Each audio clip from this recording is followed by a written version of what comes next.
बहुत बहुत स्वागत है आप सभी का पढ़ाई करो ऑनलाइन पर। आज की क्लास हमारी बहुत ही महत्वपूर्ण होने वाली है क्योंकि आज की क्लास में हम बीए प्रथम सेमेस्टर हिस्ट्री का पूरा पूरा क्वेश्चन पेपर मॉडल पेपर लेके आ चुका हूँ।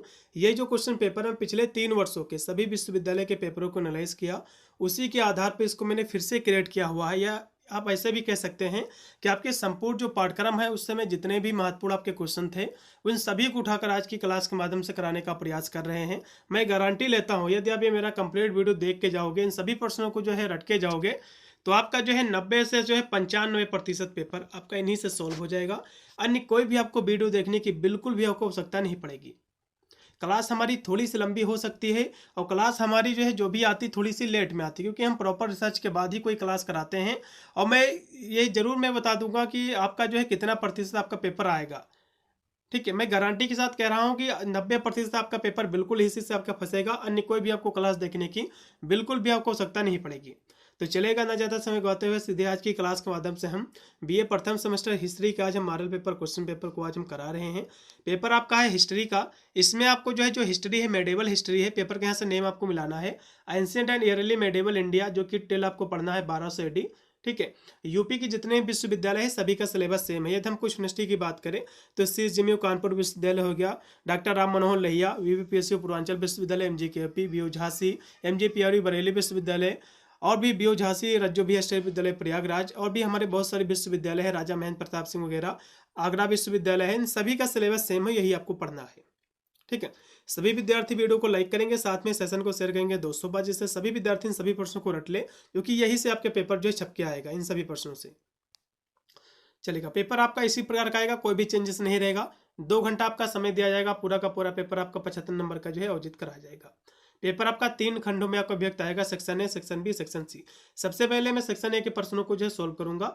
इस मॉडल पेपर के माध्यम से इसको तो मैं सोल्व करूंगा ही, लास्ट में कुछ मैंने और भी 10% जो कि एक्स्ट्रा मैंने ऐड किया है, जिसकी इस बार आने की संभावना है।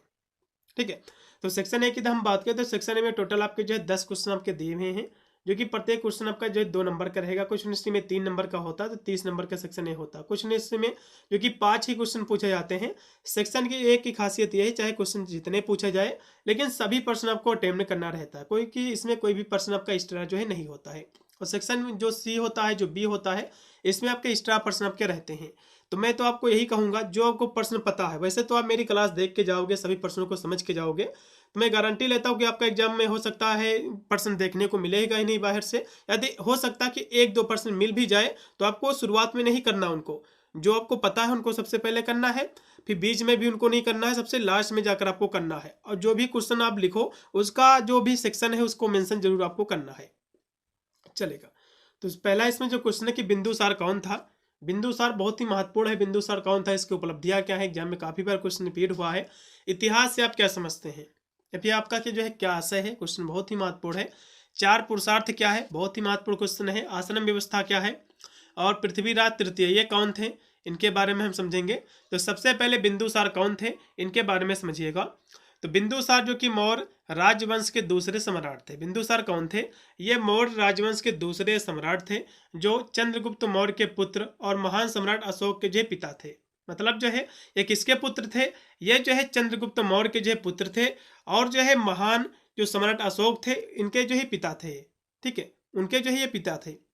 लगभग जो उन्होंने जो है लगभग 297 से लेकर 273 ईसा पूर्व तक शासन किया और अपने पिता के साम्राज्य को बनाए रखा। उन्हें जो है अमित्र घात के नाम से भी जो है जाना जाता है, जिसका अर्थ होता है कि शत्रु का जो है नाश करने वाला। ठीक है, तो इस तरह से आपको इनके बारे में आपको लिखना है। इनका ये संक्षिप्त इतना जो कि इनके बारे में था आपको लिखना है। तो लॉन्ग में जब कहेगा तो लॉन्ग का क्वेश्चन भी मैं आगे कराऊंगा, जैसे कि इनकी उपलब्धियां वगैरह। ठीक है, तो यहाँ से जो दूसरा क्वेश्चन था, इतिहास से आप क्या समझते हैं, इतिहास क्या है, इसको जानने के स्रोत क्या है, क्वेश्चन बहुत ही महत्वपूर्ण है। ठीक है, इतिहास की हम बात करें शाब्दिक अर्थों में, तो इतिहास समानता जो है 2 शब्दों से मिलकर बना हुआ है। इत मतलब होता है पहले, हास का मतलब होता है घटित होना, मतलब पहले, अर्थात इसके मेल से बना हुआ है। हम कह सकते हैं कि आज से पहले जो भी घटना घटित हुई है, ठीक है, तो वर्तमान में हमारा वो क्या है, इतिहास है। ये सिंपल से एकदम परिभाषा है। या फिर अब और भी इसको हम विस्तार से ले तो इतिहास एक जो है बड़ी किताब की कहानी की तरह है। मतलब जो है इतिहास क्या है, कोई छोटी मोटी नहीं है, क्योंकि इतिहास में बहुत सारी घटनाएं हुई हैं। तो इतिहास कोई छोटी किताब नहीं बल्कि एक बड़ी किताब की तरह है, जो हमें अतीत के बारे में बताती है।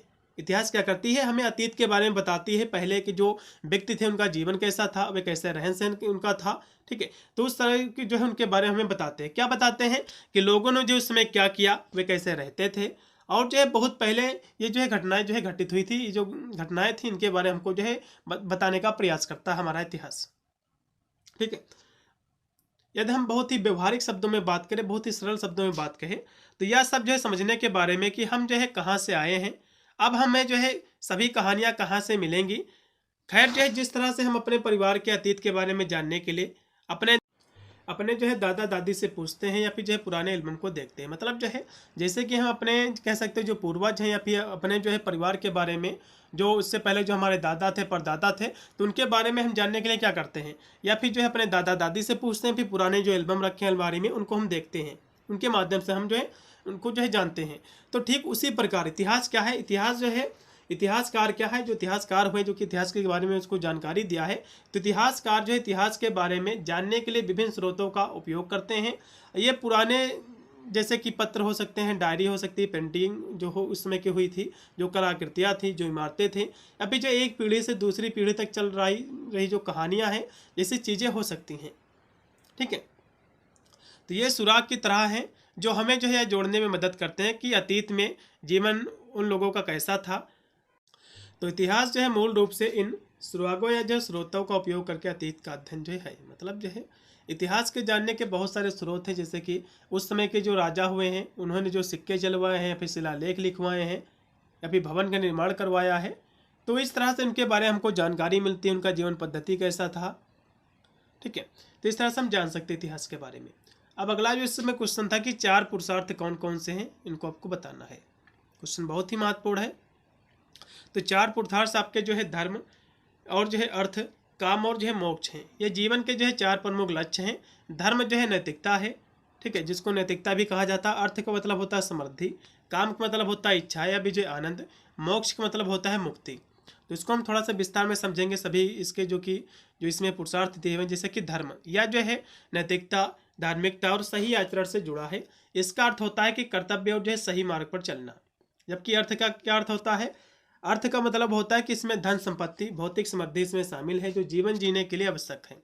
उसके बाद है काम, तो यह जो है सांसारिक इच्छाओं, प्रेम, सुख, आनंद से जो है संबंधित है। मोक्ष की हम बात करें तो यह जो है जीवन के अंत में जो है ये कह सकते हो ये मुक्ति है, आध्यात्मिक स्वतंत्रता और जो है जन्म मृत्यु के चक्र से जो है मुक्ति का एक लक्ष्य है।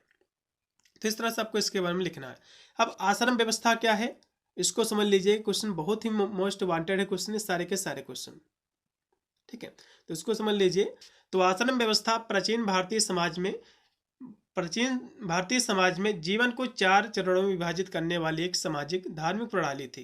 मतलब ये क्या थी, आश्रम व्यवस्था किए थे ये प्राचीन भारतीय समाज में, मतलब पहले जो भारतीय समाज था हमारा पुराने समय में, तो जो है जीवन को 4 चरणों में बांटने का जो सामाजिक जो धार्मिक प्रणाली थी, जो सिस्टम था, वही था जो है आश्रम व्यवस्था। इसका उद्देश्य क्या था कि व्यक्ति को जो है जीवन को व्यवस्थित कर धर्म, अर्थ, काम और जो है मोक्ष की ओर जो है ले जाना था। यह व्यवस्था जो है व्यक्ति के संपूर्ण विकास के लिए बनाई गई थी, जिसमें प्रत्येक आश्रम के अपने जो विशिष्ट कर्तव्य जो जिम्मेदारियां थी। ठीक है, तो इसमें जो है कह सकते हो ये जो आश्रम व्यवस्था है इसको जो है 4 भागों में बांटा गया है। कौन सा? एक है ब्रह्मचर्य, दूसरा है गृहस्थ, तीसरा है वानप्रस्थ, चौथा है संन्यास। ठीक है, तो इसमें कोई ना कोई इसमें से पूछ सकता है ये जो व्यवस्था आश्रम की, जैसे कि ब्रह्मचर्य व्यवस्था क्या है, या फिर गृहस्थ जो है व्यवस्था क्या है, वानप्रस्थ व्यवस्था क्या है, या फिर पूछ सकता है कि जो है संन्यास व्यवस्था क्या है। तो इसमें से कोई भी एक जो है पूछ सकता है। मैं चारों के चारों का राय दे रहा हूँ। तो सबसे पहले आता है आपका जो है ब्रह्मचर्य जो की व्यवस्था। तो यह जो है जीवन का पहला चरण था। इसमें क्या था, आमतौर पर यह जो है जीवन के जो पहले जो 25 वर्ष होते हैं, ये इतने वर्ष तक इसका जो है कर्म चलता था, ब्रह्मचर्य जो है चलता था। और इस दौरान व्यक्ति को जो है ज्ञान प्राप्त करने, वेद अध्ययन करने, आध्यात्मिक अनुशासन सीखने पर जो है ये ध्यान जो है केंद्रित होता था। ये दूसरा फिर आता है गृहस्थ जो है आश्रम जो है, या दूसरा जो है चरण है, जो कि लगभग 25 वर्ष से लेकर 50 वर्ष की आयु तक ये था, जिसमें व्यक्ति जो है विवाह करता है। अब पहला जो इसमें चरण था ब्रह्मचर्य, इसमें क्या होता है, जैसे कि बच्चा थोड़ा सा जो है बड़ा हुआ तो उसको जो है आश्रम में छोड़ाते थे, शिक्षा ग्रहण करता था, वेद का अध्ययन करता था। ठीक है, उसके बाद उसके बाद दूसरा जो चरण इसका आता है गृहस्थ। तो इसमें क्या करता था, ये दूसरा चरण है, इसमें जो है 25 वर्ष के लेकर इसको जो है 50 वर्ष तक इसकी आयु को जो है निर्धारित किया गया है। इसमें जो है व्यक्ति जो है विवाह करता था, अपने परिवार का जो है पालन पोषण करता था और जो सांसारिक जीवन था उसको जो है बिताता था। उसके बाद आता है वानप्रस्थ आश्रम। तो यह जो है तीसरा जो है चरण है आश्रम का, जो लगभग 50 वर्ष से लेकर के 75 वर्ष की आयु तक जो है था। इस व्यवस्था में व्यक्ति जो है सांसारिक जो मोह माया है इससे जो है धीरे धीरे जो है हटकर अपने परिवार की जिम्मेदारियां युवा पीढ़ी को जो है सौंप कर वन में जो है निवास करता था और आध्यात्मिक जो है चिंतन पूजा पाठ में जो है लीन हो जाता था। तीसरी जो अवस्था थी वानप्रस्थ, इसमें क्या था, इसमें जो व्यक्ति होता था जो सांसारिक जो मोह माया है उससे हटकर अपने जो परिवार की जो जिम्मेदारी होती थी, अपनी जो युवा पीढ़ी, अपने जो बाल बच्चे हैं उनको सौंप कर वन में जो है निवास करने और आध्यात्मिक चिंतन पूजा पाठ करने में जो है लीन हो जाता था। उसके बाद लास्ट में आता था आपका जो है संन्यास। संन्यास जो कि ये जो है जीवन का अंतिम चरण था, जो कि 75 वर्ष के बाद ये जो है प्रारंभ होता था, जो है कह सकते हैं मृत्यु तक। तो जो है इसमें क्या था, इसमें जो है व्यक्ति के सभी सांसारिक बंधनों मोह माया का जो है पूरी तरह से त्याग कर देता था और ईश्वर के प्रति मोक्ष के लिए एकांत में रहकर आध्यात्मिक साधना जो है करता था, मतलब पूजा पाठ करता था। तो इस तरह से आश्रम को जो कि इसके जो चरण हैं चारों, आपको कोई भी इसका चरण पूछ सकता है। वैसे तो इसका मैंने क्वेश्चन लॉन्ग में कराया है, ठीक है। चलेगा अगला क्वेश्चन देखो। अगला क्वेश्चन देखिएगा कि पृथ्वीराज तृतीय कौन थे, एग्जाम में क्वेश्चन बनता है। तो पृथ्वीराज तृतीय एक चौहान वंश के भारतीय राजपूत थे, जिन्हें जो है पृथ्वीराज चौहान या जो है राय पिथौरा के नाम से जो है जाना जाता था।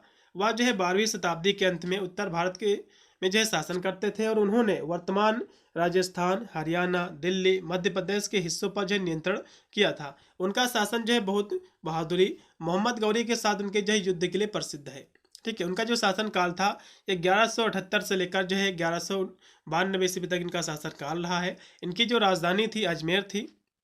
और प्रसिद्ध युद्ध की बात करें तो तरेन के प्रथम जो युद्ध हुआ था उसमें जो इन्होंने मोहम्मद गौरी को हराया था, लेकिन जो दूसरा युद्ध हुआ था इसमें जो है वे हार गए थे, उनको हार जो है मिली थी।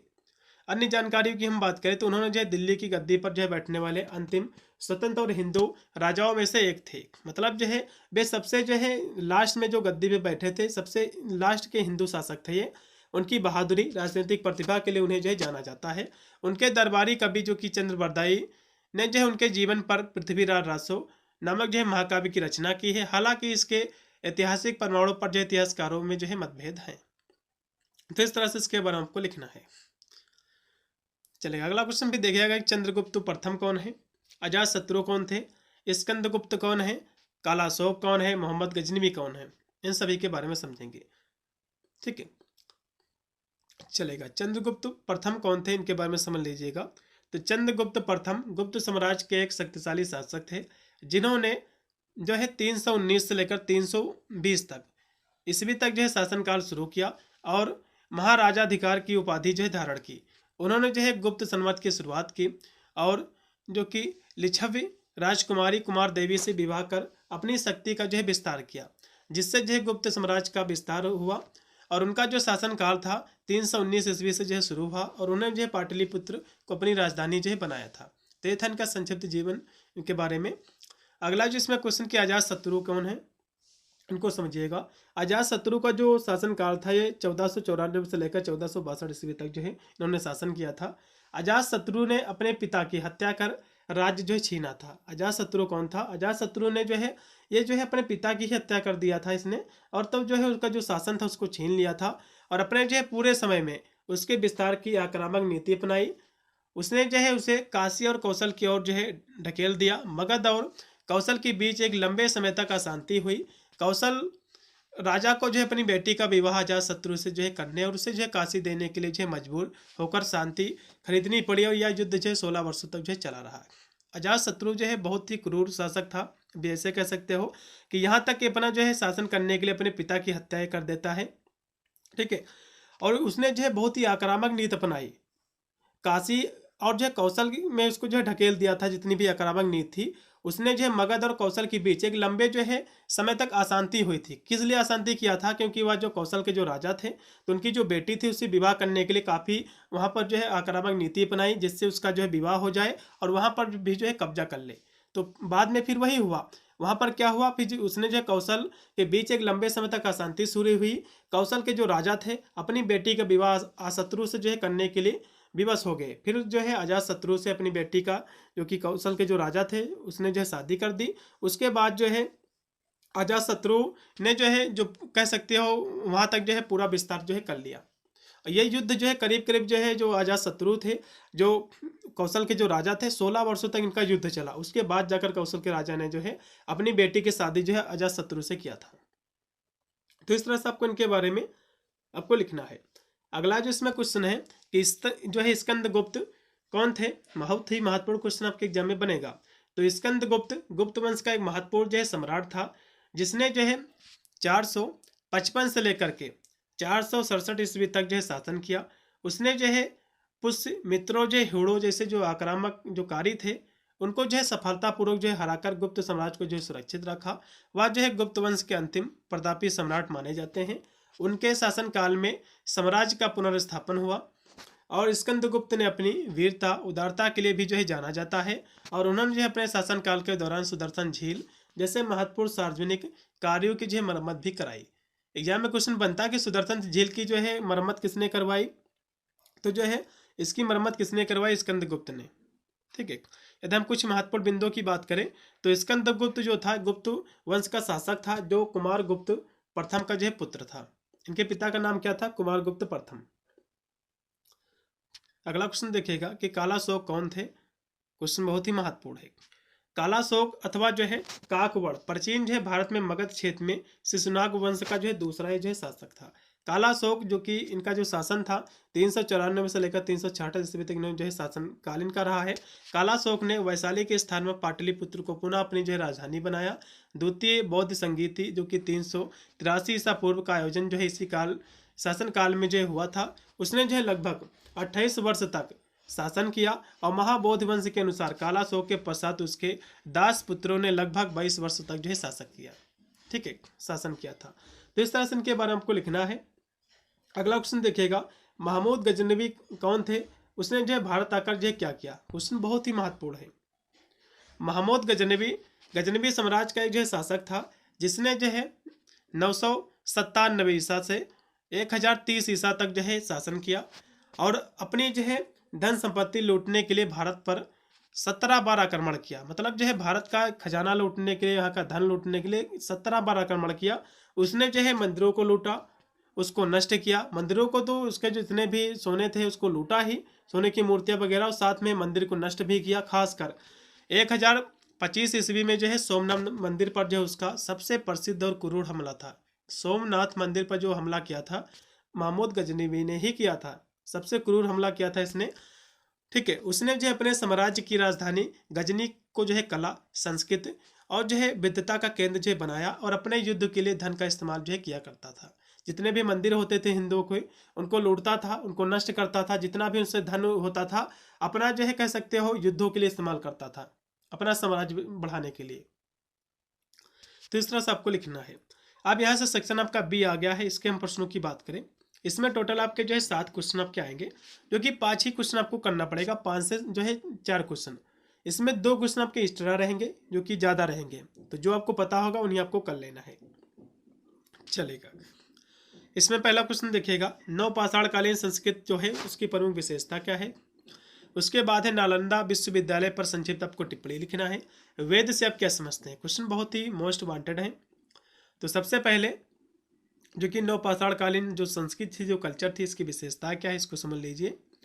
तो इसकी जो प्रमुख विशेषता थी जैसे कि कृषि और खाद्य उत्पादन। तो नवपाषाण काल में मनुष्य जो है भोजन और संग्रहकर्ता से भोजन उत्पादक जो है बन गया था। ठीक है, क्योंकि नवपाषाण काल जब आया तो मनुष्य जो है पहले जो कि शिकार करता था, जानवरों को खाता था, लेकिन नवपाषाण काल में मनुष्य कैसा हो गया था, एक संग्रहकर्ता हो गया था, क्योंकि उसने जो है खेती करना, उत्पादन करना जो है शुरू कर दिया था। जैसे कि गेहूँ, जब जैसे फसलें जो उगाई जाती थी, जिससे स्थिर खाद्य स्रोत जो है मिला और लोग एक स्थान पर जो बसने लगे थे। अगले हम इसकी बात की विशेषता की पालिश किए गए पत्थर के जो है औजार। तो इस युग में जो है पत्थर के औजारों को जो है घिसकर चमकदार बनाया जाता था, जिससे वे जो अधिक टिकाऊ और जो है प्रभावी हो गए थे। उसके बाद है स्थायी बस्तियाँ। तो कृषि के कारण लोग जो एक ही जगह पर बसने लगे, जिससे जो स्थायी बस्तियाँ और जो गाँव का विकास हुआ। अगले फिर इसकी जो विशेषता है वो है पशुपालन। तो शिकार के बजाय जानवरों को जो है पालतू बनाने की जो है शुरुआत हुई। इसका उपयोग भोजन, श्रम, अन्य जो है आवश्यकताओं के लिए जो किया जाता था। उसके बाद है मिट्टी के बर्तन। तो मिट्टी के बर्तन का निर्माण जो है इस काल की एक महत्वपूर्ण विशेषता है। इसका जो उपयोग भोजन, पानी के जो है स्टोर करने के लिए जो किया जाता था। उसके बाद है बुनाई और जो है शिल्प। तो मिट्टी के बर्तन के अलावा बुनाई जैसे कि शिल्पों का जो उद्भव भी हुआ, जैसे कि जो है जो कपड़े के उत्पादन में जो है सहायक हुआ था। उसके बाद है निजी संपत्ति की अवधारणा। तो लोगों ने जो है भूमि और अन्य जो संसाधन थे उस पर जो है स्वामित्व जताना शुरू कर दिया था, जिससे निजी जो संपत्ति थी इसकी अवधारणा का जो उदय हुआ था। उसके अगली जो विशेषता है जो है सामाजिक जो है संरचना में बदलाव। तो स्थायी बस्तियों और जो कृषि के विकास के साथ साथ सामाजिक जो संरचनाएं थी अधिक जटिल हो गई थी, जिसमें जो है नेताओं और जो है प्रमुखों का जो है उदय भी हो गया था। इस तरह से आपको लिखना। अब अगला जो क्वेश्चन है कि नालंदा विश्वविद्यालय क्या है, इसके इतिहास को हम समझेंगे। बहुत ही महत्वपूर्ण क्वेश्चन आपका है। तो सबसे पहले इसकी स्थापना, इसका कालक्रम क्या है, इसको हम समझेंगे। तो नालंदा विश्वविद्यालय की स्थापना 5वीं शताब्दी ईसा पूर्व में गुप्त वंश के सम्राट कुमार गुप्त प्रथम ने जो है, जिन्हें जो है शाक्यदित्य भी जो है कहा जाता है, इनके द्वारा जो है की गई थी। तो नालंदा जो विश्वविद्यालय जो कि बिहार में स्थित है, इसकी स्थापना किसने किया था? जो कि गुप्त वंश के एक सम्राट थे कुमार गुप्त प्रथम, इन्होंने जो इसकी स्थापना की थी। यह लगभग जो है 800 वर्ष तक जो है फला फूला और 12वीं शताब्दी तक जो है शिक्षा का प्रमुख केंद्र जो है बना रहा। इससे जो है दुनिया का सबसे पहला ज्ञात आवासीय विश्वविद्यालय जो है माना जाता था। ये दुनिया का सबसे पहला विश्वविद्यालय है जिसमें छात्र और शिक्षक दोनों के रहने की व्यवस्था थी। ये विश्वविद्यालय कोई छोटा सा नहीं था, बहुत ही बड़ा था। इसमें छात्र भी रहते थे और टीचर भी रहने की व्यवस्था थी सारी की सारी। अब इसके हम ज्ञान का केंद्र की हम बात करें तो यह विश्वविद्यालय प्राचीन मगध मतलब जो आधुनिक बिहार में स्थित था और बौद्ध शिक्षा का एक महत्वपूर्ण केंद्र था। हालांकि यहाँ जो है बौद्ध धर्म के अलावा अन्य विषयों की शिक्षा भी दी जाती थी। यहाँ पर जो है पढ़ाए जाने वाले विषयों में दर्शन शास्त्र था, धर्मशास्त्र था, तर्कशास्त्र था, व्याकरण, खगोल विज्ञान, चिकित्सा, ललित कलाएं भी इसमें जो है शामिल थी। इसके बाद हम वैश्विक महत्व की बात करें तो नालंदा ने पूरे जो है एशिया से जो है विद्वानों और छात्रों को आकर्षित किया, जिसमें जो है चीन, Korea, Japan, Tibet, Indonesia, Bharat जैसे जो है देशों के लोग जो है शामिल थे। प्रसिद्ध चीनी यात्री हेन सांग और जो है जो कि इंगसिंग ने जो है 7वीं शताब्दी में यह अध्ययन किया कि और अपने यात्रा वृत्तांतों में यहाँ तक के माहौल, वास्तुकला और जो है छात्रवृत्ति के विस्तृत विवरण भी जो है छोड़े। क्योंकि जो हेन सांग थे, क्योंकि ये चीनी यात्री थे, तो ये जब भारत इनका जब आवागमन हुआ तो नालंदा विश्वविद्यालय को लेकर काफ़ी अच्छे विचार उन्होंने दिए हैं, अपने पुस्तकों के माध्यम से, लिखने के माध्यम से बताने का प्रयास किया है। जैसे उन्होंने कहा है कि वहाँ पर छात्रवृत्ति जो है, जो स्कॉलरशिप है, उसकी भी व्यवस्था थी। वहाँ पर छात्र भी रहते हैं उसी विश्वविद्यालय में और अध्यापक भी रहते हैं। अगले हम बात करें इसके तो भव्य जो है पुस्तकालय। तो विश्वविद्यालय में एक जो है विशाल और जो है भव्य पुस्तकालय भी था। मतलब जो नालंदा विश्वविद्यालय है इसमें एक पुस्तकालय का भी निर्माण था। इसमें विभिन्न प्रकार की पुस्तकें थी, ठीक है, जिसे जो है धर्मगंज जो है कहा जाता था। इसमें जो है 3 जो है मुख्य इमारतें थी, जिसको हम रत्न सागर, रत्न जो है रंजक और जो है रत्नो दथी, जिसमें जो है लाखों दुर्लभ जो है पंडुलिपियाँ और जो है ग्रंथ जो थे इसमें जो है संग्रहित थे। इसके हम विनाश की बात करें तो इसका जो है विनाश किसने किया था, ठीक है। तो जो है विश्वविद्यालय का पतन जो है 12वीं शताब्दी के अंत में हुआ था। लगभग जो है 1200 ईस्वी के तुर्क मुस्लिम जो कि आक्रमणकारी बख्तियार खिलजी के नेतृत्व में आक्रमणकारियों ने जो नालंदा विश्वविद्यालय था उसको जो है लूटा और उसमें जो है आग लगा दी। कहा जाता है कि पुस्तकालय में अपनी किताबें भी थी और आग लगाने के बाद कई महीने तक जो है वह जलती रही और इस विनाश के बाद विश्वविद्यालय फिर से पूरी तरह से जो है पुनर्जीवित नहीं हो पाया, ठीक है। और इधर हम पुनरुत्थान की बात करें तो वर्ष 2010 में भारत सरकार ने पूर्वी एशिया शिखर सम्मेलन में सदस्य देशों के सहयोग से नालंदा विश्वविद्यालय को पुनर्जीवित करने के लिए एक अधिनियम जो है पारित किया। हाल ही में जो है एक नए परिसर का उद्घाटन किया गया जो प्राचीन नालंदा के गौरव को वापस लाने का प्रयास जो है ये, ठीक है। तो इस तरह से आपको लिखना है।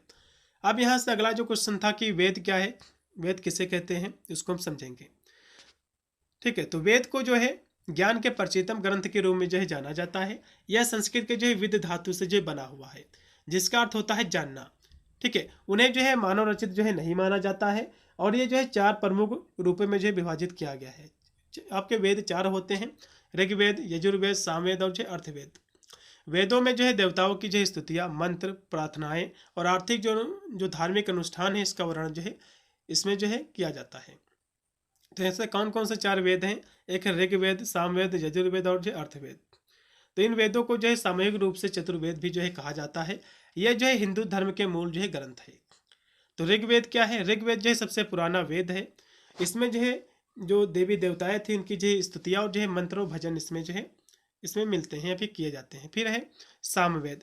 तो सामवेद जो है इसमें सामयिक मंत्रों का संग्रह है जो गायन और यज्ञों के लिए जो है उपयोग किए जाते हैं। उसके बाद है यजुर्वेद। तो इसमें जो है यज्ञों और अनुष्ठानों के लिए मंत्र जो है नियम है। फिर है अर्थवेद। तो इसमें जो है जादू टोना, रोग निवारण, दैनिक जीवन से संबंधित जो मंत्र है इसमें थे। तो इस तरह से इसके बारे में आपको लिखना है। अब यहाँ से अगला जो क्वेश्चन की हड़प्पा सभ्यता की प्रमुख विशेषताओं का आपको वर्णन करना है। राजपूत उत्पत्ति के सिद्धांत आपको बताना है। भारत में सामंतवाद के उदय पर आपको संक्षिप्त आपको टिप्पणी लिखना है। इन सारे क्वेश्चन ये भी हम देखेंगे। उससे पहले आपको मैं बता दूं, मैंने इस चैनल पर बीए की आल सेमेस्टर की ऑलरेडी जो है क्लासेस कंप्लीट करा रखी हैं, चैप्टर्स क्लासेस भी करा रखी हैं और मैं मॉडल पेपर भी कराया हूं संपूर्ण पाठ्यक्रम से। तो यदि आपने अभी तक बुक नहीं लिया तो आपको लेने की बिल्कुल भी आपको आवश्यकता नहीं पड़ेगी। आप हमारे चैनल के माध्यम से बीए की तैयारी बिल्कुल फ्री में कर सकते हो और अपने एग्जाम में आप 90 से जो है 95% जो है अंक भी जो है ऑब्टेन कर सकते हो। ठीक है, चलेगा। अब इसमें क्वेश्चन देखिएगा कि हड़प्पा सभ्यता ये क्या है, इसका जो है इसके बारे में समझेंगे। फिर इसकी विशेषता क्या है इसको भी हम समझेंगे। तो हड़प्पा सभ्यता को जो है सिंधु घाटी सभ्यता के नाम से भी जो है जाना जाता है। देखो एग्जाम में क्वेश्चन चाहे पूछे हड़प्पा सभ्यता या फिर पूछे जो है सिंधु घाटी सभ्यता, तो दोनों एक ही हैं। क्या है? दोनों एक ही हैं। दोनों का उत्तर जो है आपको सेम लिखना है। तो हड़प्पा सभ्यता जिसे हम सिंधु घाटी सभ्यता के नाम से भी जो है जाना जाता है, यह भारतीय उपमहाद्वीप की सबसे प्राचीन ज्ञात नागरीय संस्कृति है। या लगभग 2500 ईसा पूर्व से 1700 ईसा पूर्व के जो है बीच अस्तित्व में थी। अपनी जो है उन्नति शहर योजना और प्रभावशाली वास्तुकला के लिए जो है जानी जाती है। इसकी हम विशेषताओं की बात करें तो इसकी बहुत सारी विशेषता है, जैसे कि नगरीय जो है योजना और जो है जल निकासी। तो शहरों को जो है योजनाबद्ध तरीके से जो है बनाया गया था इसमें, और जिसमें जो है सड़कें एक दूसरे को जो है समकोण पर जो है काटती थी। मकानों का निर्माण जो है पक्की ईंटों से जो है होता था और प्रत्येक घर में शौचालय स्नान घर जो है होते थे। उसके बाद है एक उत्कृष्ट और जो है ढकी हुई जल निकासी प्रणाली थी इसमें, जिसमें जो है मैन होल भी जो इसमें शामिल था। उसके बाद है मोहनजोदाड़ो का विशाल स्नान जो गार था, एक जो है प्रसिद्ध इसकी जो है संरचना थी, जो कि मोहनजोदाड़ो का जो विशाल स्नान गार था, नहाने का जो कि स्थान था, तो इसी सभ्यता में जो है जो पला फूला था। उसके बाद जो इसकी अगली विशेषता थी आर्थिक जीवन। तो इसमें आर्थिक जीवन की हम बात करें तो जैसे कि कृषि मुख्य जो है पेशा था इसमें, जिसमें जो है गेहूँ, जौ, कपास और तिल जैसी जो फसलें थी उगाई जाती थी। पशुपालन भी जो है एक महत्वपूर्ण हिस्सा था। इसमें जो है पशुपालन भी करते थे लोग, जैसे कि बैल, भेड़, बकरी, सुअर भी इसमें जो है पाले जाते थे। और जो है व्यापक और जो है आंतरिक बाह्य व्यापार भी इसमें होता था, जो जमीनी और समुद्री दोनों मार्गों से जो है किया जाता है। इस सभ्यता में जो है व्यापार भी होता था, जमीनी स्तर पर भी किया जाता था और समुद्री मार्गों से भी जो है व्यापार किया जाता था।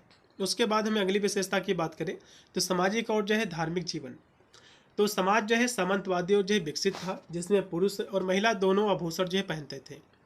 और समाज में जो है खेल कूद, संगीत, नृत्य भी जो है झलक इसमें जो है मिलती थी। और प्रमुख जो है धार्मिक विश्वासों में मातृ देवी मतलब जो है माता के देवी जो है और पशुपति महादेव की जो है पूजा इसमें जो है शामिल थी।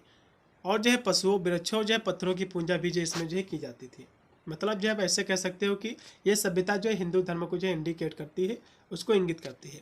अगले जो इसकी विशेषता है कला और जो है शिल्प। तो इसमें जो है मोहरों, मिट्टी की मूर्तियाँ, आभूषण, धातु की वस्तुओं जो है निर्माता की दक्षता भी इसमें जो है थी। और मोहनजोदाड़ो की जो कांस्य जो नर्तकी है एक प्रसिद्ध इसमें जो है मूर्ति है। उसके बाद जो अगली विशेषता है विज्ञान और तकनीकी। भार और माप की निश्चित इकाइयों का उपयोग जो है किया जाता था और निर्माण में जो है ज्यामिति और जो गणित था इसका उपयोग जो होता था। लेखन प्रणाली की हम बात करें इसकी अगली विशेषता की, तो चित्रलिपि का प्रयोग किया जाता था, जिसे अभी तक जो है पूरी तरह से जो है समझा नहीं जा सका है। अब इसमें अगला जो क्वेश्चन था कि राजपूत थे इनकी उत्पत्ति के सिद्धांत आपको बताना है। तो इनकी उत्पत्ति के जो है 4 सिद्धांत हैं। एक है क्षत्रिय सिद्धांत, दूसरा है विदेशी मूल, तीसरा है मिश्रित मूल और चौथा है जो है अग्निकुंड का सिद्धांत। ठीक है, इसमें शामिल है। तो क्षत्रिय सिद्धांत के अनुसार जो है प्राचीन जो क्षत्रिय वर्ग के वंशज हैं, विदेशी मूल सिद्धांत कहता है कि उन्हें जो है शक, हूण और जो कुषाणों से जोड़ता है, जबकि मिश्रित सिद्धांत दोनों मिश्रण का जो है सुझाव देता है। अग्निकुंड जो सिद्धांत है ये बताता है कि वे जो है गुरु वरिष्ठ जो वशिष्ठ थे इनके द्वारा जो है आपू पर्वत पर यज्ञ से उत्पन्न हुए थे, और जिससे जो है चौहान, परमाल, चालुक, प्रतिभार जैसे जो वंश जो है राजवंश जो है बने थे। तो इनके हम राजपूतों की उत्पत्ति के सिद्धांत को हम यहाँ से विस्तार से समझेंगे, जैसे कि एक क्षत्रिय सिद्धांत। तो यह सिद्धांत बताता है कि राजपूत जो है प्राचीन भारतीय क्षत्रिय जाति के वंशज हैं, और राजपूतों ने अपनी सैन्य कौशल और भूमि की रक्षा के लिए प्रतिबद्धता के कारण क्षत्रिय के पारंपरिक कर्तव्यों का पालन किया था। विदेशी मूल सिद्धांत कहते हैं कि इस सिद्धांत के समर्थक जो कि कर्नल जो कि डॉर्ड डी एविल स्मिथ जी कहते हैं, ये कहते हैं इनके अनुसार कि राजपूत जो है शक, कुषाण, हूण जैसे जो विदेशी जातियां थे इनके वंशज हैं, जो बाद में भारत में जो है बस गए। और इसका जो है मुख्य तर्क यह है कि राजपूत अग्नि पूजा करते थे, जो कि इन विदेशी जातियों के लिए भी जो है महत्वपूर्ण थी। अगला जो इनका सिद्धांत था जानने का वो है मिश्रित मूल सिद्धांत। तो यह सिद्धांत जो है दोनों विचारों को जो जोड़ता है, जो मानता है कि राजपूतों की उत्पत्ति जो है भारतीय और विदेशी दोनों के जो है मिश्रण से हुई है। अग्निकुंडी का सिद्धांत क्या कहता है? अग्निकुंडी का जो सिद्धांत कहता है यह बताता है, इस सिद्धांत में चंद्रबरदाई के ग्रंथ है जो कि पृथ्वीराज रासो इसमें प्रस्तुत किया गया है। उनके अनुसार ऋषि जो है वरिष्ठ के गुरु जो कि शिखर माउंट आबू में जो है एक यज्ञ कुंड के 4 राजपूतों वंश की उत्पत्ति की थी, जिसमें चौहान, चालुक जो है परमार और प्रतिहार हैं। इस सिद्धांत के समर्थक आपके मोहनोद जो कि नरसी और सूर्यमल जो है मिश्रण है, लेकिन कई इतिहासकार इसे जो है कल्पित मानते हैं। तो इस तरह से राजपूतों की उत्पत्ति के बारे में आपको बताना है। अगला क्वेश्चन कि भारत में सामंतवाद का उदय आपको बताना है कैसे हुआ। तो सामंतवाद का जो उदय जो है मुख्य रूप से मौर्य साम्राज्य के पतन के बाद जो है शुरू हुआ।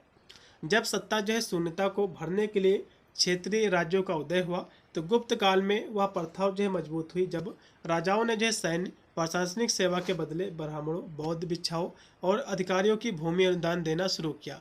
इन अनुदानों के साथ राजस्व, प्रशासनिक अधिकार भी जो है सामंतों को जो है मिलने लगे, जिससे एक जो है विकेंद्रीकरण जो शासन व्यवस्था है विकसित हुई और ग्रामीण व्यवस्था जो है आत्मनिर्भर हो गई। अब सामंतवाद के उदय के कौन कौन से कारण थे समझ लो। तो मौर्य साम्राज्य के जो है पतन, तो 2री शताब्दी ईसा पूर्व में मौर्य साम्राज्य के पतन के बाद एक जो है शक्ति शून्यता उत्पन्न हुई, जिससे क्षेत्रीय जो राज्य है उसका उदय हुआ। उसके बाद जो अगला इसका उदय का कारण है वो है भूमि अनुदान की जो है प्रथा। तो राजाओं ने जो है सैन्य और प्रशासनिक सेवा के बदले ब्राह्मण, बौद्ध भिक्षुओं और जो है अधिकारियों को भूमि अनुदान के रूप में दी, जिससे स्थानीय शासक शक्तिशाली जो है हो गई। उसके बाद जिसका कारण था आर्थिक कमजोरी। तो विश्व जो व्यापार था उसमें मंदी और मुद्रा के प्रचलन में कमी आने के कारण अधिकारियों को वेतन के स्थान पर कम भूमि राजस्व जो है दिया जाने लगा। ये भी एक इसका पतन का कारण था। उसके बाद है प्रशासनिक विकेंद्रीकरण। तो राजाओं ने जो है धीरे धीरे अपनी प्रशासन और जो है न्यायिक शक्तियों को सामंतवाद को सौंप दिया, जिससे वे जो है अर्ध स्वतंत्र जो है शासक बन गए। ठीक है, अब इसके हम प्रभाव की बात करें, जैसे कि राजनीतिक विकेंद्रीकरण। तो केंद्रीकृत नियंत्रण जो है कम हो गया था और शासन जो है स्थानीय सामंतों के हाथों में जो है चला गया था।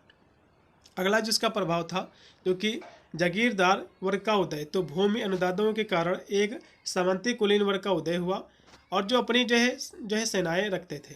उसके बाद है ग्रामीण अर्थव्यवस्था का प्रभाव। तो आत्मनिर्भर ग्रामीण व्यवस्था का विकास हुआ, लेकिन किसानों की स्थिति खराब हो गई और व्यापार में जो है गिरावट आई। उसके बाद जो इसका अगला प्रभाव था सामाजिक जो है असमानता। तो जाति प्रथा ने सामाजिक असमानता को जो है वैध बनाया, क्योंकि इनसे जो है ब्राह्मण और जो है योद्धाओं को एक उच्च दर्जा जो है दिया। फिर है बाहरी आक्रमण के लिए जो है कमजोरी। तो ग्रामीण अर्थव्यवस्था की आत्मनिर्भरता, सामंतों के आपसी संघर्ष ने भारत को बाहरी आक्रमणकारियों जैसे कि तुर्क के लिए जो है कमजोर बना दिया। ठीक है, तो इस तरह सबको इनके बारे में आपको लिखना है। अब इसमें अगला जो क्वेश्चन है कि भारत पर अरब आक्रमण के क्या प्रभाव थे, इसकी विवेचना करना है। अगला क्वेश्चन फिर जो है कि मौर्यकालीन जो प्रशासन अर्थव्यवस्था पर आपको संक्षिप्त जो है लेख लिखना है। तो दोनों क्वेश्चन यहाँ से मैं आपको कराए दे रहा हूँ। उससे पहले सभी विद्यार्थियों से निवेदन है, चैनल को जरूर सब्सक्राइब कर लीजिए, क्योंकि हम आप लोग ये इतना मेहनत करते हैं, इसलिए आपका भी फर्ज बनता है कि चैनल को सब्सक्राइब करें। आपको इस चैनल पर यदि आप बीए की तैयारी कर रहे हो, आपको लास्ट तक सारी की सारी क्लासें यहाँ से आपको मिलेंगी एकदम फ्री में। ठीक है, वो भी चैप्टर जो है मॉडल पेपर वगैरह। जिसमें क्वेश्चन देखिएगा अगला जो कि है कि भारत पर जो अरब का आक्रमण हुआ है इसके क्या कारण थे उसको समझिएगा। तो भारत पर अरब आक्रमण के मुख्य कारणों में धन दौलत की लालसा, इस्लाम का जो है प्रसार और कमज़ोर भारतीय राज्यों का जो है फ़ायदा उठाना इसमें जो है शामिल है। तो इनके जो है प्रभावों में सिंध में जो है मुस्लिम शासन की जो है स्थापना हुई, इस्लाम का जो है भारत में आवागमन जब हुआ, जो आगमन हुआ इसका जब, तो भारत व इस्लामिक दुनिया के बीच जो है सांस्कृतिक बौद्धिक आदान प्रदान शामिल है। और हालांकि जो इसका राजनीतिक प्रभाव सीमित रहा, क्योंकि यह क्षेत्र के बाकी हिस्से तक जो है नहीं फैला।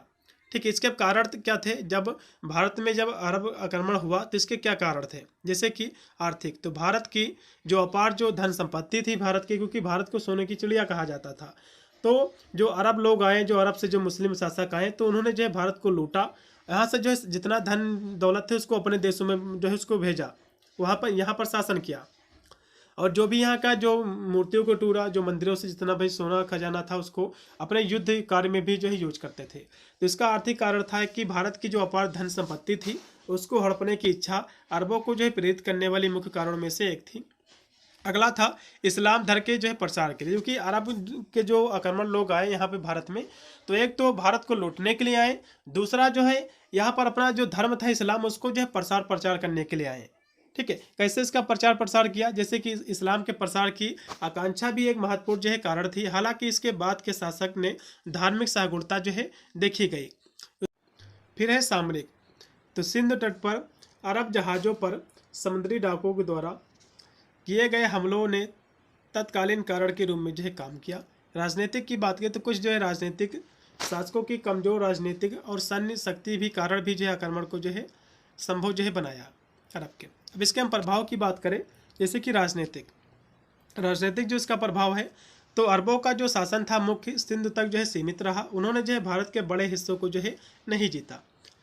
इसके बाद है कि सिंध विजय ने भारत में मुस्लिम शासक की नींव रखी, लेकिन इनसे जो है किसी एक बड़े भारतीय साम्राज्य का जो है पतन नहीं किया। उसके बाद है बाद में आने वाले तुर्क आक्रमण को आसान बनाने में भी जो है कारण जो है बना, क्योंकि पहले के शासकों ने अरबों के जो है प्रतिरोध जो है कम दिखाया था। उसके और भी प्रभाव थे, जैसे कि धार्मिक और जो है सांस्कृतिक।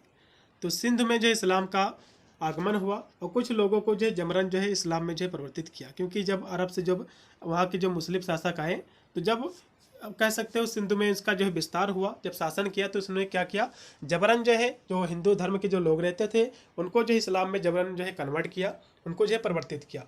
क्योंकि जब यहाँ पर कोई भी आक्रमण नहीं हुआ था भारत में, जब अरब से कोई भी नहीं आया था, तो यहाँ पर जो कि सारे के सारे हिंदू ही थे। क्योंकि भारत में यदि इस्लाम का जो कि कह सकते हो इसका विकास हुआ, तो अरब से मुस्लिम आए, यहाँ पर शासन किया, यहाँ की जो है धन दौलत को लूटा, और यहाँ के जो हिंदू थे उनको जो है जबरन जो है कह सकते हो ऐसी ऐसी प्रथाएं लागू की जिससे उनका जबरन जो है धर्म परिवर्तन कराया। इसके कारण जो है भारत में हिंदू का जो है विस्तार हुआ। यहाँ पर जितने भी जो कि थे, जो कि इस समय जो जितने भी मुस्लिम हैं सारे के सारे जो कि कन्वर्टेड ही मुस्लिम हैं, न कि जो है ये जो है कह सकते हो अरब से आए हैं। क्योंकि भारत के मुसलमान हैं जो कि अरब से तो आए नहीं हुए हैं, तो सारे के सारे हिंदू ही थे पहले उनके पूर्वज। क्योंकि जब अरब से जब वहाँ के आक्रमण आए तो वे चाहते थे कि हमारा जो प्रचार प्रसार संपूर्ण दुनिया पर हम राज करें। इसके कारण जो है यहाँ के जब आए उन्होंने जब शासन किया, ठीक है, यहाँ पर जब कब्जा कर लिया, तो उन्होंने जो है जबरन जो है ऐसी प्रथाएं लागू कर दी जिससे जो है यहाँ के लोगों को जो है धर्म परिवर्तन करके इस्लाम में जो है कन्वर्ट किया। और भी बहुत सारे इसके कारण थे, जैसे कि अरबों ने जो है भारत को चिकित्सा, खगोल विज्ञान, गणित जैसे जो क्षेत्र थे इसमें जो है ज्ञान प्राप्त किया, और उसे जो है अरबी में जो है अनुवादित भी किया। और भारतीय ग्रंथों के अनुवाद में जो है अरब और इस्लामिक दुनिया को जो है काफ़ी जो है लाभ हुआ। और हम बात करें आगे जो कि लिखा हो कि अरबों जो है भारतीयों के बीच व्यापार और संस्कृत आदान प्रदान भी जो है हुआ। तो इस तरह से आपको लिखना है। फिर अगला आपका जो क्वेश्चन है कि मौर्य वंश क्या है, इसके संस्थापक कौन थे, ये आपको ही बताना है।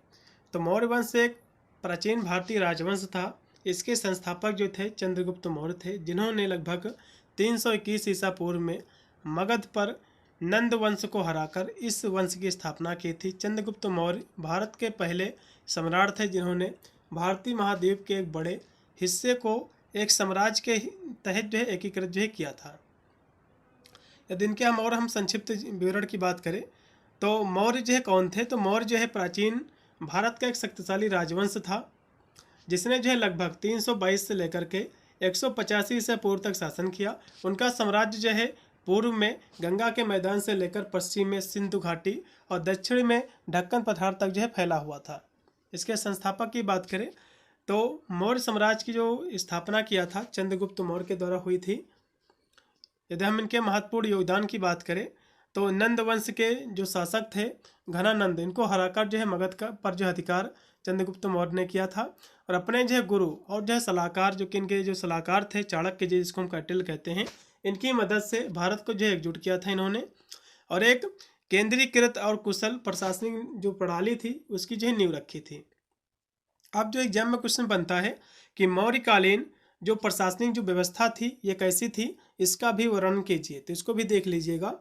तो इसकी जो व्यवस्था थी अत्यधिक जो है केंद्रीकृत और एक व्यवस्थित इसकी जो है व्यवस्था थी इसके जो है शासन में, और जिसमें जो है राजा सर्वोच्च शासक होता था और जिसके पास जो है कार्यपालिका, न्यायपालिका और व्यवस्थापिका की जो है शक्तियाँ होती थी। चंद्रगुप्त मौर्य जो है कौटिल्य ने इस शासन प्रणाली की स्थापना की जिसमें मंत्रिपरिषद कुशल अधिकारियों की सहायता से साम्राज्य का संचालन होता था। और प्रशासन की मुख्य विशेषताएं थी कि एक मजबूत जो है नौकरशाही, कुशल कर जो है प्रणाली, विशाल सेना, प्रभावी गुप्तचर व्यवस्था, एक विस्तृत स्थानीय प्रशासन, ये इसकी विशेषताएं थी।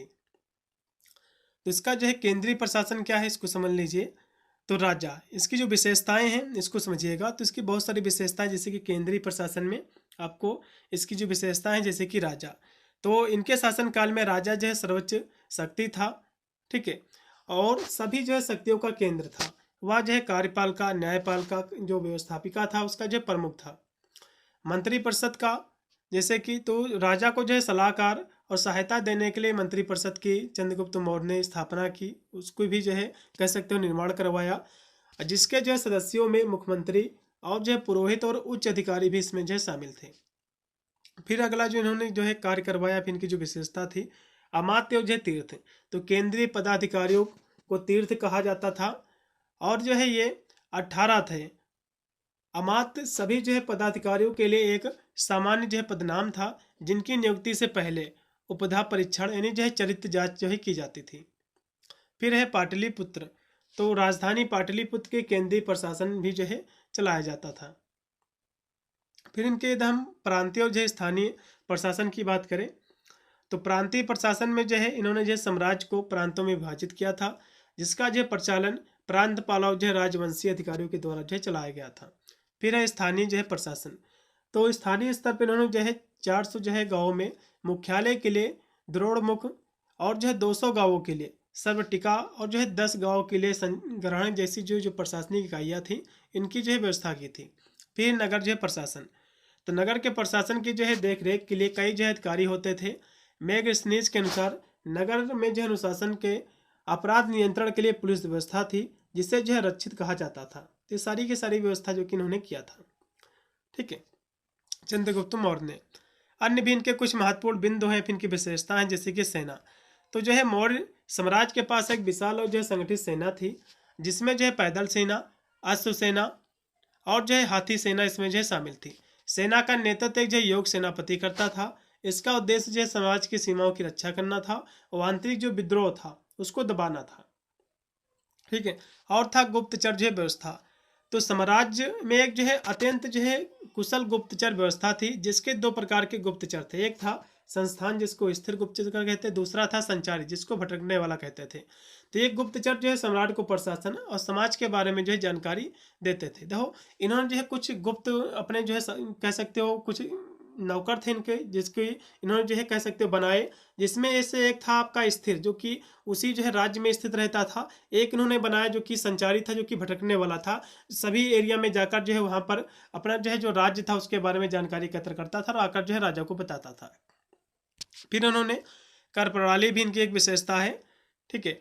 तो यह जो प्रभावी कर प्रणाली थी जिसमें जो है भूमि कर, व्यापार कर, अन्य सभी प्रकार के कर इसमें जो है शामिल थे। फिर है जनगणना, तो जनगणना की जो है उचित व्यवस्था की थी इन्होंने जिसमें जन्म मृत्यु का विवरण दर्ज किया जाता था ताकि उचित जो है कर लगाया जा सके। तो इस तरह से इसके बारे में आपको लिखना है। अब यहाँ से सेक्शन आपका सी स्टार्ट हो गया है। इसके हम प्रश्नों की बात करें, इसमें टोटल आपके 4 प्रश्न आएंगे जो कि 2 ही प्रश्न आपको करना पड़ेगा। कुछ निष्ठ में 1 ही प्रश्न आपका करना पड़ता है, तो काफ़ी अच्छी बात है सेक्शन में जो आपका सी रहेगा इसमें एक्स्ट्रा प्रश्न आपके काफ़ी रहेंगे। इसका पहला क्वेश्चन देखो, हिंदुओं के जो है रीति रिवाज की जो है विवेचना आपको करना है। फिर इसमें अगला क्वेश्चन कि हड़प्पा जो है सभ्यता के पतन के कारण की आपको जो है विवेचना करना है। और फिर है वैदिक कालीन आर्थिक स्थिति का भी जो है आपको वर्णन करना है। फिर अगला इसमें जो लास्ट में क्वेश्चन की हर्षवर्धन की उपलब्धियाँ क्या है उसका भी आपको मूल्यांकन करना है। तो चारों क्वेश्चन यहाँ से हम कराए दे रहे हैं। सबसे पहले हिंदू धर्म और जो है उसकी संस्कृति का जो विस्तृत विवरण है उसको हम समझेंगे। ठीक है, चलिए। तो भारत का सर्वाधिक जो प्राचीन जो धर्म है हिंदू है और कहीं से प्रारंभ हुआ या आज भी शोध का विषय है। ठीक है, मतलब जो है भारत का सबसे जो प्राचीन धर्म है हिंदू है, लेकिन ये कहाँ से प्रारंभ हुआ ये भी आज जो है शोध का विषय है। हिंदू धर्म जो है भारत में ही जो है नहीं, बाहरी देशों में भी जो अपनी संस्कृति और रीति रिवाज के लिए प्रसिद्ध है। आधुनिक हिंदू धर्म की रचना करने वाले परंपराओं का संग्रह कम से कम पिछले 5000 वर्षों में जो विकसित हुआ, जो सिंधु घाटी क्षेत्र से शुरू हुआ था और जो प्राचीन दुनिया की सबसे बड़ी सभ्यता थी। हिंदू धर्म का कोई संस्थापक नहीं है, ना ही कोई जो है शिक्षक है। हिंदुओं का जो है मानना है कि उनके धर्म की कोई पहचान योग्य शुरुआत या अंत नहीं है। हिंदू धर्म धार्मिक और अभ्यास का एक मार्गदर्शन है। वह जो है हिंदू धर्म के आध्यात्मिक ग्रंथों का एक बड़ा हिस्सा है जो भक्ति का मार्गदर्शन करता है। और हिंदू धर्म में मूर्ति की पूजा विशेष प्रावधान है। ये मूर्तियाँ जो है लकड़ी, धातु, पत्थरों की जो हो सकती है। मूर्ति जो है ईश्वर की कल्पना और ध्यान करने का एक तरीका जो है प्रदान करती है। ठीक है, अब हिंदुओं के जो इनके जो है कह सकते हो जो रीति रिवाज है इनके बारे में जो जानकारी आपको देना था, तो इसको यहाँ से समझिएगा। जैसे कि जो है संस्कार, तो हिंदू धर्म में मनुष्यों के जो है जीवन को पवित्र और सुसंस्कृत बनाने के लिए जन्म से लेकर मृत्यु तक 16 संस्कार जो है बताए गए हैं, जिन्हें जो है पोषण संस्कार भी जो है कहा जाता है। इस संस्कार का उद्देश्य व्यक्ति के जो आध्यात्मिक विकास है, जो सामाजिक आदर्श है, उनके प्रति जो है प्रशिक्षण को सुनिश्चित करना है। अब ये 16 संस्कार क्या है इनको भी समझ लीजिए। यहाँ से सूची हम पूरी लेके आए हुए हैं। जैसे कि गर्भाधान जो है संस्कार, तो इसमें जो है संतान प्राप्ति के लिए जो है किया जाता है, ये संस्कार है। फिर है कि जो कि पुण्य सवन संस्कार, जो कि गर्भ में पल रहे बच्चे की सुरक्षा और स्वास्थ्य के लिए किया गया, जो गर्भपात के 3 महीने के बाद होता है। उसके बाद है जो कि है सीमंत अन्यन जो संस्कार। फिर है जात कर्म संस्कार, जो कि नवजात शिशु को घी और जो है शहद चटाया जाता है। उसके बाद है नामकरण संस्कार, जो कि शिशु का नामकरण इसमें जो है किया जाता है। फिर है निष्कर्मण जो है संस्कार, जो कि देवी देवताओं से बच्चे के कल्याण और सुरक्षा की प्रार्थना इसमें जो है की जाती है। फिर है जो कि अन्न प्राशन जो है संस्कार, जिसको हम शिशु की पहली जो है बार अन्न जो खिलाया जाता है, ठीक है, इसमें रखा गया है इसको। फिर है जो कि पूरा जो है कर्म संस्कार, जो कि मुंडन संस्कार के तहत इसको जाना जाता है। फिर है जो कि विद्यारंभ जो है संस्कार, यानी विद्या जब प्रारंभ की जाती है। उसके बाद है जो कि कड़ वेद संस्कार, मतलब जो है कान छेदन संस्कार, जिसका उद्देश्य स्मरण शक्ति जो है बढ़ाना भी जो है माना जाता है। फिर है यज्ञ जो है पवित्र जो है संस्कार, यज्ञ के इसमें प्रावधान है। फिर है वेद जो है वेदारंभ जो है संस्कार, वेदों का जब अध्ययन शुरू होता है तो इसको कहा जाता है। फिर है केशांत जो है संस्कार। फिर है सामवर्तक संस्कार, जो कि पूरी शिक्षा होने के बाद ये किया जाता है। उसके बाद है विवाह संस्कार। अभी जो 16वां आपका है अत्येष्ट जो है संस्कार, जो कि मृत्यु के बाद जो है किया जाने वाला अंतिम संस्कार होता है। तो ये थे 16 संस्कार। अब यहाँ से और भी इसके कुछ कह सकते हो हिंदू धर्म के रीति रिवाज हैं, जैसे कि जो इसकी संस्कृति है, जैसे कि अभिवादन। तो भारतीय हिंदू संस्कृति में अभिवादन एक विशेष जो है प्रक्रिया है। किसी से जो है मिलने पर हाथ जोड़कर नमस्ते कहना, यह हिंदू संस्कृति में अभिवादन की एक विशेष प्रक्रिया है जो आज विश्व भर में प्रचलित हो रही है। और जो है नमस्ते अब न केवल एक हिंदू संस्कृति है बल्कि एक जो है वैश्विक घटना भी है। यहाँ तक कि गैर हिंदू भी जो है एक हिंदू को नमस्ते के साथ भी जो है बधाई देते हैं। और दूसरा अभिवादन का तरीका सबसे बड़ा जो है रिश्ते के जो है बड़ा होना, मतलब जो रिश्ते में बड़ा होता है उसके पैर छूना, उससे आशीर्वाद लेना, एक हिंदू सभ्यता का विशेष जो है एक परंपरा है। ठीक है, ये परंपरा जो है केवल हिंदुओं में ही है, अन्य किसी भी धर्मों में नहीं है। फिर यहाँ से है हिंदू धर्म में संयुक्त परिवार प्रणाली। तो पश्चिम जो है संस्कृति में जब बच्चा 18 वर्ष का होता है तो अपने जो है माता पिता के घर को जो है स्वतंत्र रूप से जो है रहने के लिए छोड़ देता है। मतलब जो है पश्चिमी जो देश हैं, जो बाहर दुनिया के जो देश हैं, वे क्या है, जब बच्चा जो है कह सकते हो जाता है 18 वर्ष की उसकी वो एज जो है पूरी हो जाती है, तो वह जो है अपने माता पिता को छोड़ देता है। लेकिन भारत में क्या है, जो हिंदू धर्म है, हिंदू धर्म में क्या है, वह जो है अपने माता पिता के, लेकिन हिंदू धर्म जो है संस्कृति में विशेष रूप से एक बच्चा वयस्क होने पर अपने परिवार के साथ रहना जारी रखता है और अपने जो है पैतृत्व घर से जो है बाहर नहीं जाते हैं। और इसके पीछे विचारधारा यही होती है कि जब वह जो है छोटा था तो उसके माता पिता ने उसकी देखभाल की थी, फिर माता पिता की देखभाल करना बच्चे का जो है कर्तव्य होता है।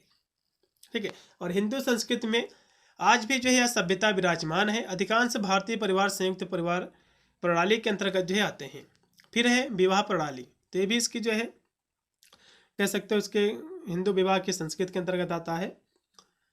तो विवाह प्रणाली, तो हिंदू जो है रीति रिवाज के अनुसार जब बच्चा जब विवाह योग्य होता है तो परिवार के बड़े बुजुर्ग उसके साथी की जो है तलाश करते हैं। तो इस सोच के इसका जो है विवाह केवल दो व्यक्तियों का मिलन नहीं है, यह जो है एक ही जाति के दो परिवारों का मिलन है। और यह अवधारणा आज भी प्रचलित है। इसके लिए जाति, गुण, दोष, गोत्र देखे जाते हैं, जिसके लिए कुंडलियों का भी जो है सहारा लिया जाता है। ठीक है। सगोत्र व दूर के रिश्ते में भी जो है भाई बहन का विवाह अवांछनीय है। मतलब जो है हिंदू धर्म में यदि कोई रिश्ते में भाई बहन लगता है तो जो है विवाह नहीं किया जाता, अवांछनीय उसको माना जाता है। जैसे कि मुसलमानों में तो कर लेते हैं, घर ही में ही कर लेते हैं, खाला से की लड़की से कर लेते हैं, चाचा की लड़की से कर लेते हैं। तो इस तरह से हिंदू धर्म में नहीं है। ठीक है। फिर इसमें है समारोह। तो हिंदू संस्कृति जो है त्योहारों व समारोह के ओत पोत है और हिंदू संस्कृति के प्रत्येक त्यौहार को बहुत ही धूमधाम से जो है मनाया जाता है। जैसे कि होली, दीपावली, जन्माष्टमी, संक्रांति आदि त्योहारों में न केवल जो है व्यक्तिगत तौर पर जो है मनाता है और बल्कि उन्हें जो संपूर्ण देश में मनाया जाता है। इसमें से जो है प्रत्येक त्यौहार एक विशिष्टता है। होली त्यौहार रंगों का त्यौहार है। लोग जो सद्भावना से होली जो है जलाते हैं, वह एक दूसरे को जो है रंग लगाते हैं। दीपावली जो है दीपों का त्यौहार है और इस त्यौहार पर लोग अपने घर में जो है विशेष रोशनी करते हैं। हिंदू धर्म के अलावा भी लोग अपने घरों पर जो है रोशनी करते हैं। रक्षाबंधन में भाई बहन को राखी बांधते हैं। यह भी जो है प्रक्रिया न केवल हिंदू बल्कि अन्य धर्मों के लोग भी जो है करते हैं। पहनावा की बात करें तो हिंदू जो है व्यक्ति की पहचान जो है उसका पहनावा होता है। भारत में अलग अलग राज्यों में अलग अलग जो है स्टाइल में महिलाएं जो है साड़ी पहनती हैं। साड़ी भी लगभग जो है 5 से 6 गज की होती है। भारतीय साड़ी दुनिया भर में लोकप्रिय है। पुरुषों के जो है परिधान में प्राचीन समय में जो है धोती कुर्ता व आधुनिक काल में जो है पैंट शर्ट जो है शामिल है। भाषा की बात करें तो हिंदू संस्कृत में संस्कृत भाषा को अपनाया गया है। प्राचीन मूल ग्रंथ भी जो ज़्यादातर संस्कृत में लिखे गए हैं। मगध गुप्त काल में भी जो संस्कृत भाषा होने के प्रमाण जो है प्राप्त होते हैं। हालांकि कुछ जो है समय से संस्कृत लगभग जो है विलुप्त हो चुकी है, परंतु आज भी पुनः जो इसे पुनर्जीवित करने के लिए कुशल प्रयास जो है किए जा रहे हैं।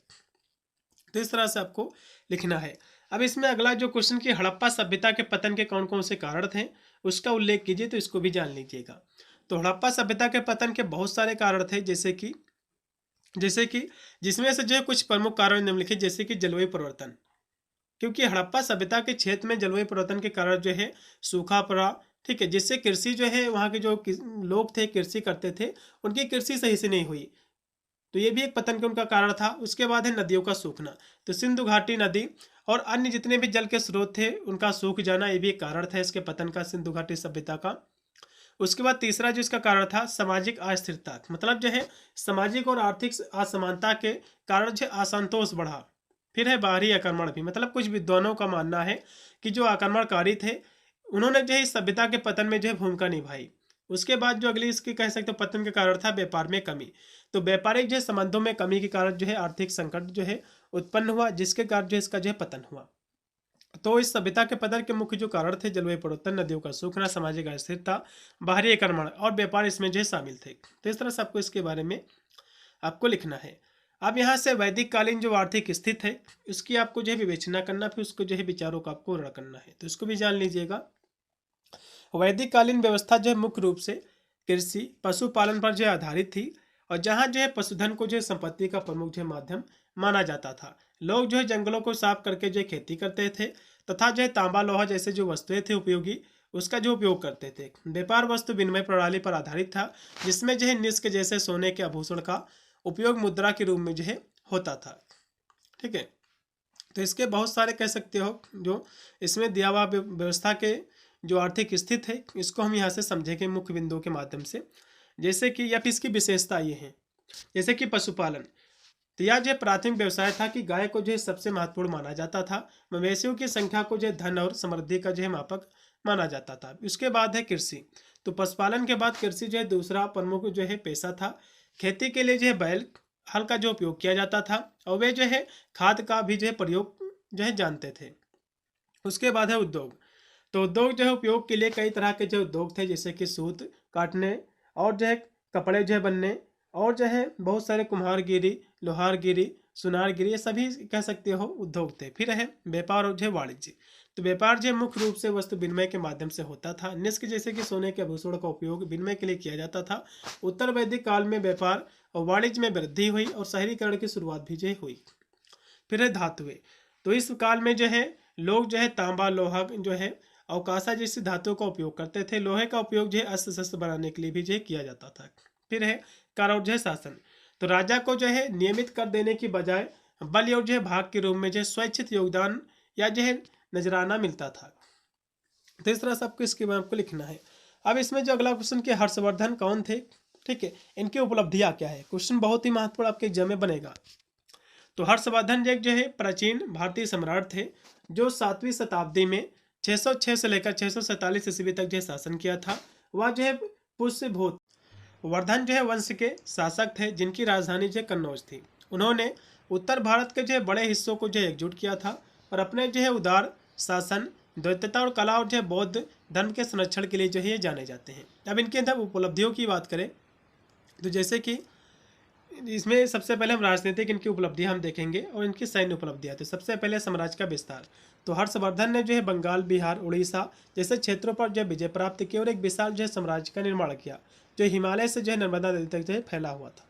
उसके बाद है कन्नौज का एकीकरण। तो उन्होंने जो है कन्नौज को अपनी राजधानी बनाया और जो है थाने, सर, कन्नौज दोनों राज्यों को जो है मिलाकर एक किया। फिर है शशांक की जो है पराजय। तो उन्होंने जो है बंगाल के जो शासक थे शशांक, उनको जो है पराजित किया, उनका जो राज्य था उसको अपने राज्य में मिला लिया। फिर है चालुक्य राजा पुलकेशिन जो है द्वितीय के साथ संघर्ष। तो नर्मदा नदी के तट पर पुलकेशिन द्वितीय ने जो है उनकी हार हुई। उन्होंने जो है अन्य क्षेत्रों पर जो है शासन करना जारी रखा। फिर इनके कुछ सांस्कृतिक और साहित्यिक कुछ उपलब्धियां हैं, जैसे कि शिक्षा और कला का संरक्षण। तो उन्होंने जो है शिक्षा, कला, साहित्य को जो है बहुत जो है बढ़ावा दिया।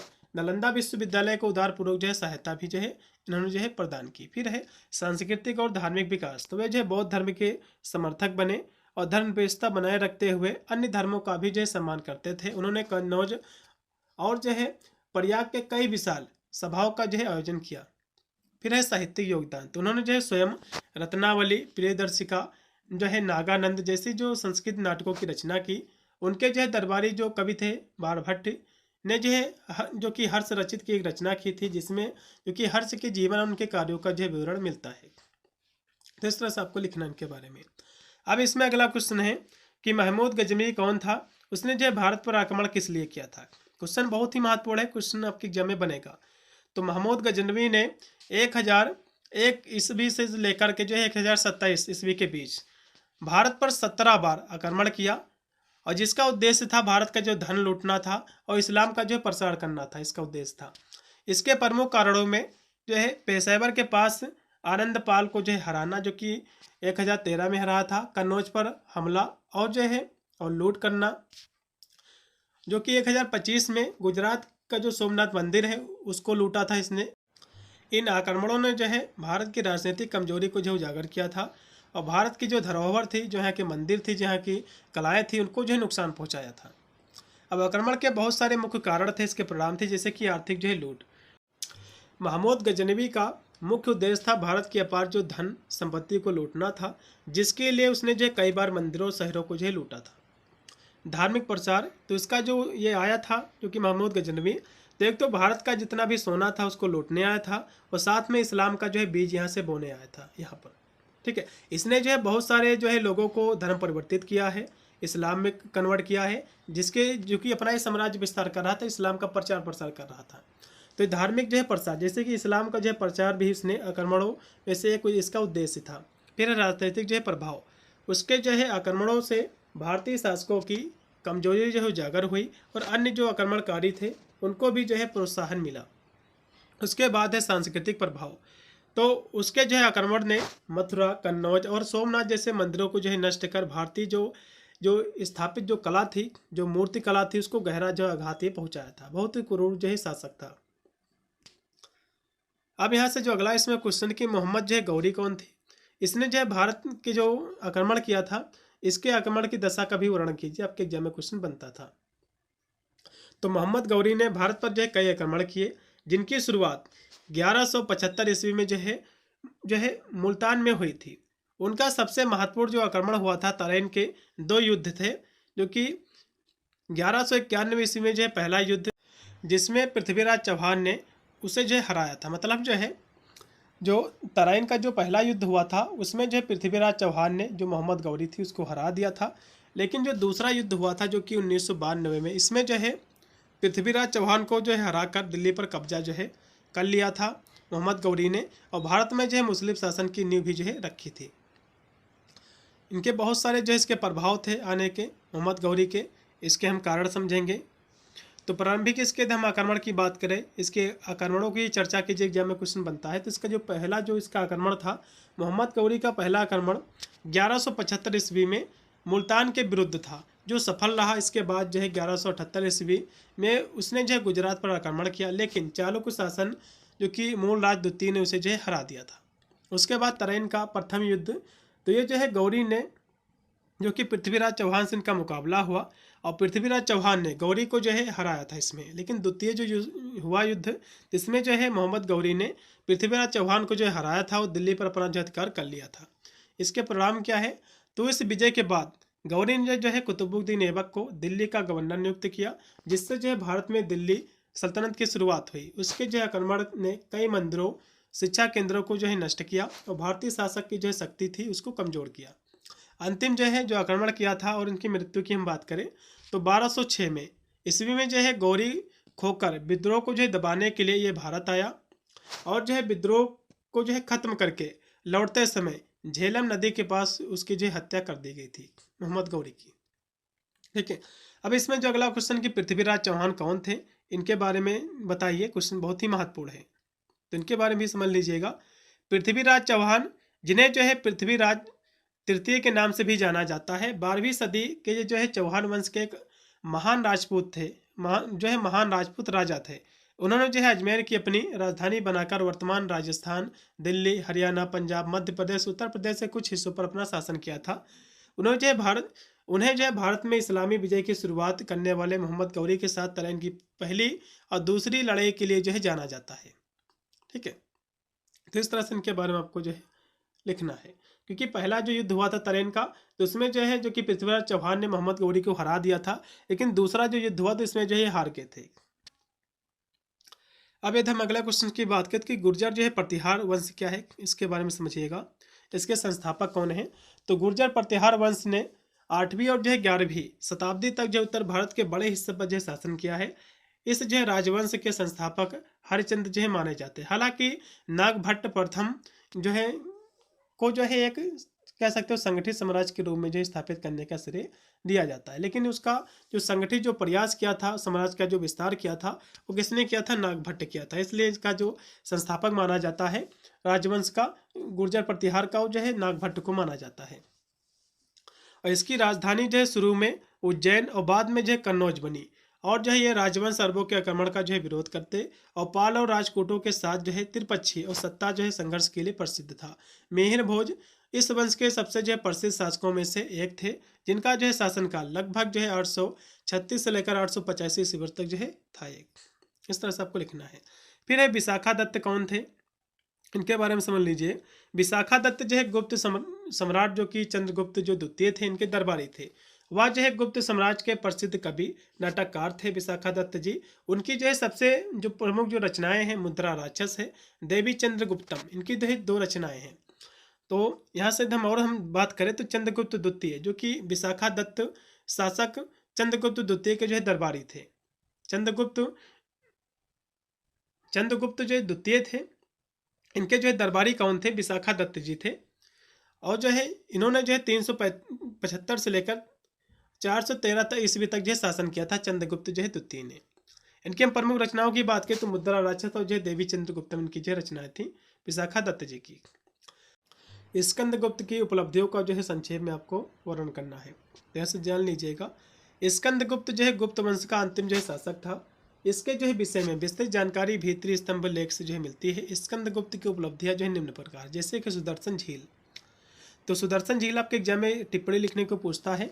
तो सुदर्शन झील जो कि गिरिवार पर्वत पर स्थित मौर्य द्वारा निर्मित एक सुदर्शन झील का पुनर्द्वार गुप्त वंश के अंतिम महान शासक स्कंदगुप्त के द्वारा जो कराया गया था। फिर है जो कि विष्णु मंदिर का निर्माण। तो स्कंदगुप्त के निर्देश पर, ठीक है, सौराष्ट्र का गवर्नर के पुत्र जो कि चक्रपालिक के सुदर्शन झील के साथ ही तट पर जो है विष्णु मंदिर का भी जो निर्माण कराया गया था। उसके बाद है होड़ों का जो है आक्रमण। तो स्कंदगुप्त के जो है शासनकाल की महत्वपूर्ण घटना होड़ों का आक्रमण था, और जिसमें जो है होड़ जो है पूरी तरह से पराजित हुए थे। तो ये थी इनकी उपलब्धियाँ। अब यहाँ से जो कि सम्राट अशोक के बारे में यहाँ से समझेंगे, ठीक है।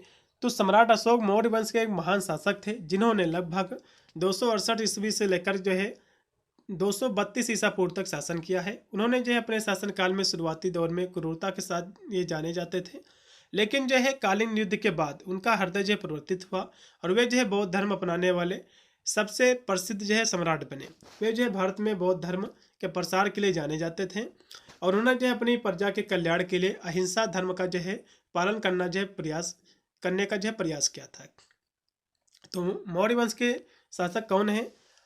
अशोक जो है मौर्य वंश के संस्थापक चंद्रगुप्त मौर्य के पोते हैं, जो कि बिंदुसार के पुत्र थे ये, ठीक है।